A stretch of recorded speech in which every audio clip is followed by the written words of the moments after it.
Alright, so in this video, Introductory Chemistry, we are going to look at the first topic called units and measurements. Now, we know that in chemistry, be it qualitative, quantitative, there are units, or let me say in measurements, there are units which we use. Now, as we are doing those measurements, we need to take into consideration certain rules. Now, the first thing that we're going to talk about under units and measurements is accuracy and precision. So I'll start by defining what accuracy is. Accuracy is how close the measured value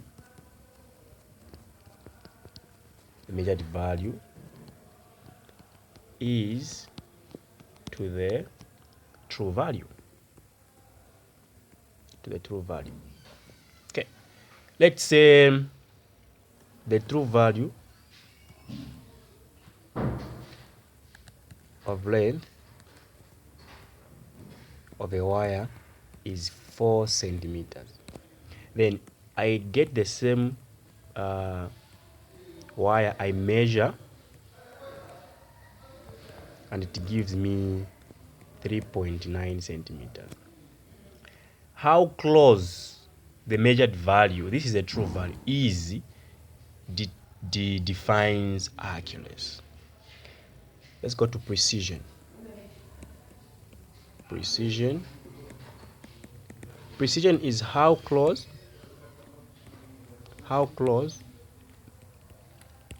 the measured values are to each other.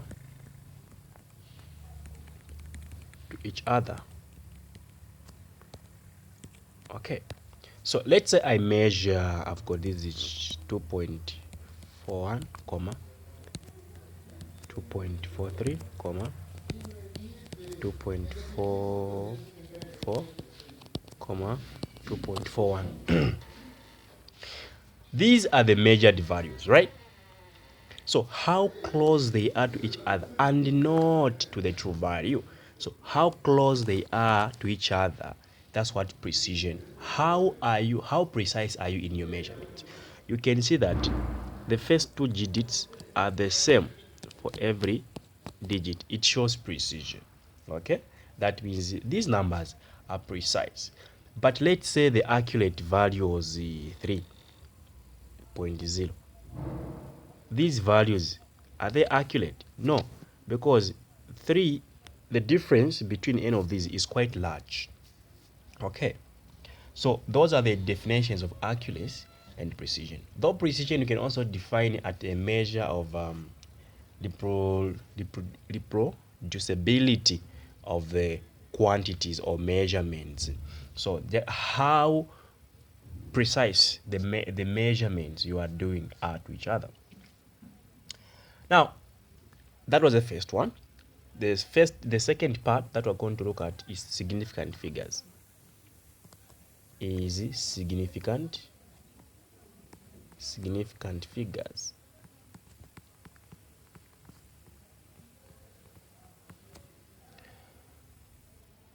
Now, which number is significant? Which number is not? So we are going to start the first rule. None zeros are significant. For example, 241. There are 3 significant figures. 374. There are 3 significant figures. 8142. There are 4 significant figures. 2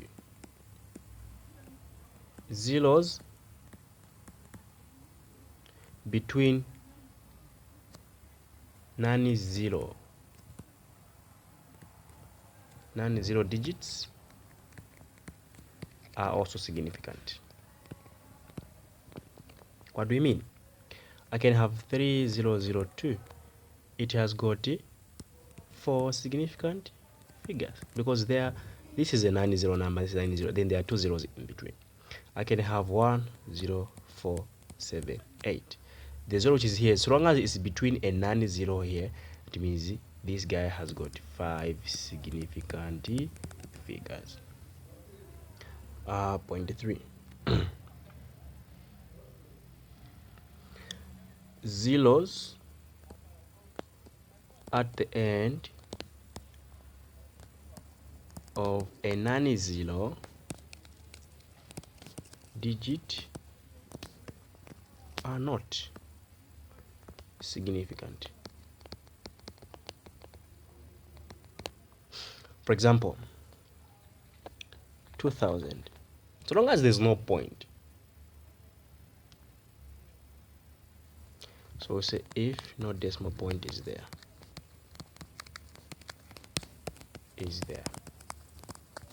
So there's no decimal point here. So this one has got just one significant figure.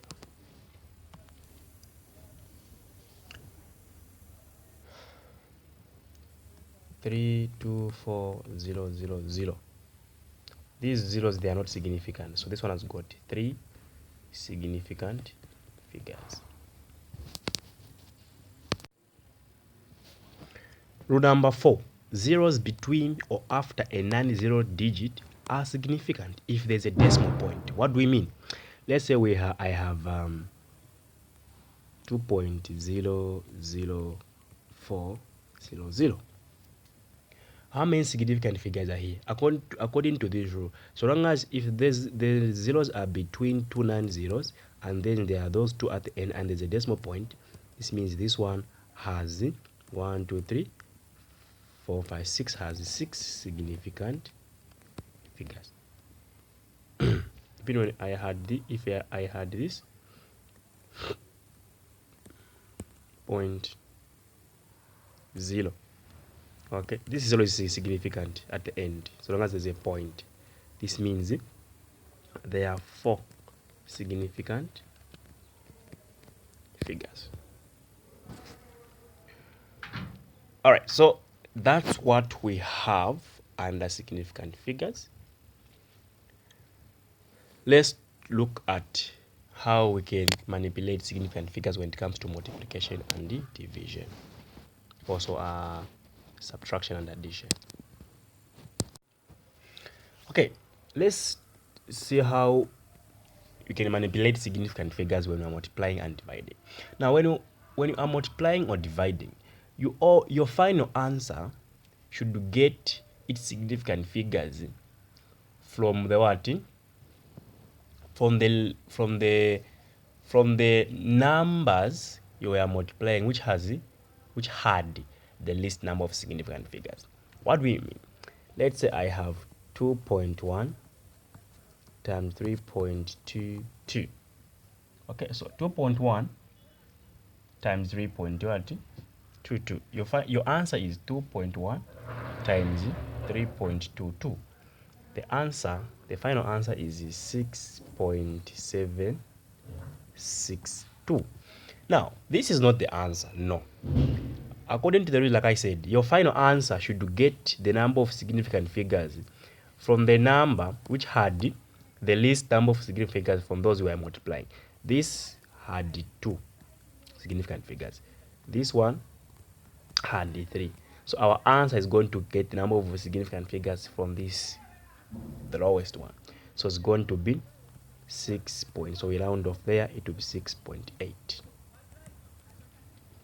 Okay. Even when we are dividing, let's say you have 8.42.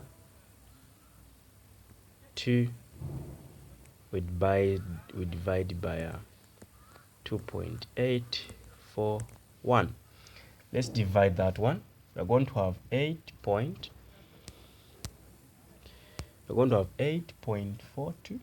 We divide by 2.841. 1. It's giving me a larger number. It's giving 2.96374 and so on. But the number of significant figures will depend on this one, which has got the lowest number of significant figures. So this one has got a 3. So we're going to round off to 3. 1, 2, 3. So cut there. So our final answer becomes 2.96. Hope that's clear. The other part is addition and subtraction. Addition and subtraction. Where when you are adding or subtracting, you don't consider significant figures, but you consider decimal places or decimal points. Here we consider decimal places. Okay, so even here, your final answer, we will get the number of decimal places from the lowest digit, from the digit which are the lowest decimal places from those we are adding or subtracting. For example, 2.1 plus 3.45. There is only one decimal place here, while here there are two. So even if I add these 2.1 plus 3.45, it's going to give me 5.55. But this is not my answer. My answer is going to get number of this should have decimal places from the lowest one. So this will be 5.6. Even when we are subtracting, for example, I've got 3.41 minus 8.432. If I subtract those two, 3.41 minus 8.432, it's giving me negative 5.022. Now, this one has got 2 decimal places. This one has got 3. So my answer should have only 2 decimal places from the lowest one. It will be negative 5.02. So this is how you deal with significant figures, decimal places, when adding and subtracting. Remember, when doing chemistry or physics, these are needed. You should know these. Whether you like it or not, you need these. Alright, I'll see you in the next video. Don't forget to subscribe, follow my channel, also like my Facebook page. I'll see you in the next video.